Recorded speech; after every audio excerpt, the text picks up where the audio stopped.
Hello guys! So here again, Inday ni Lola in Hong Kong, isang domestic helper dito sa Hong Kong na nag-aalaga ng matanda, 83 years old. Tara guys, isama ko kayo sa biyahe namin.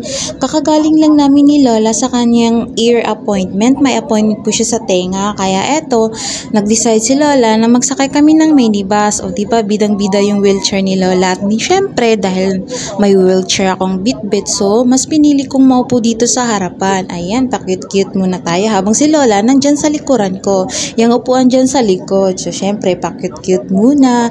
Pangtanggal ng stress. Nandito rin po ako nakaupo sa likuran ng driver. Napakalapit ko lang sa driver dahil dyan talaga mapwesto yung wheelchair namin. Sobrang nahihirapan pa ako pagpaakyat ng minibus kasi syempre, ang liit ng minibus.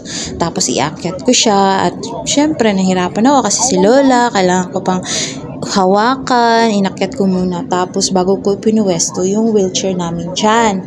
So, kakagaling namin dito sa air check-up niya. Sobrang layo nito. Pagkatapos namin sumakay ng biyahe na to, kailangan pa namin sumakay ng train. Sobrang haba pa ng biyahe kasi nasa dulo kami ng Hong Kong Island, ng Blue Line. At syempre, kami ay nasa Saying Pun. So, sobrang dami pa ng station na pwede naming dadaanan. Sobrang napaka-stressful ang araw na ito. Kaya eto ako, pag uwi, iyak-iyak ang Inday dahil sa sobrang stress talaga mga pangyayari sa loob ng train. Nagkaroon lang naman kami ng kunting argumentation ng amo ko at hindi ko mapigilan para may pailabas ko yung sama ng loob, sakit ng loob. Kaya eto ang Inday, crying lady tayo. Syempre, hindi ko na maiwasan ano yung sasabog na yung puso ko. So, syempre, iyak-iyak muna tayo. At syempre, para makagawa ng content, ayan, nakaharap sa camera, iyak-iyak, gagawa lang ng video. Charot.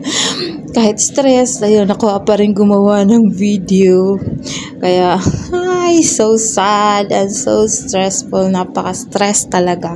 Aba, paulit-ulit. So, yun lang ang i-share ko for today's video, guys. I hope na na-enjoy ninyo yung panonood ng video na to. Maraming salamat sa suporta. And luhaan ng person. So, that's all. We'll see you again for my next vlog. Babush.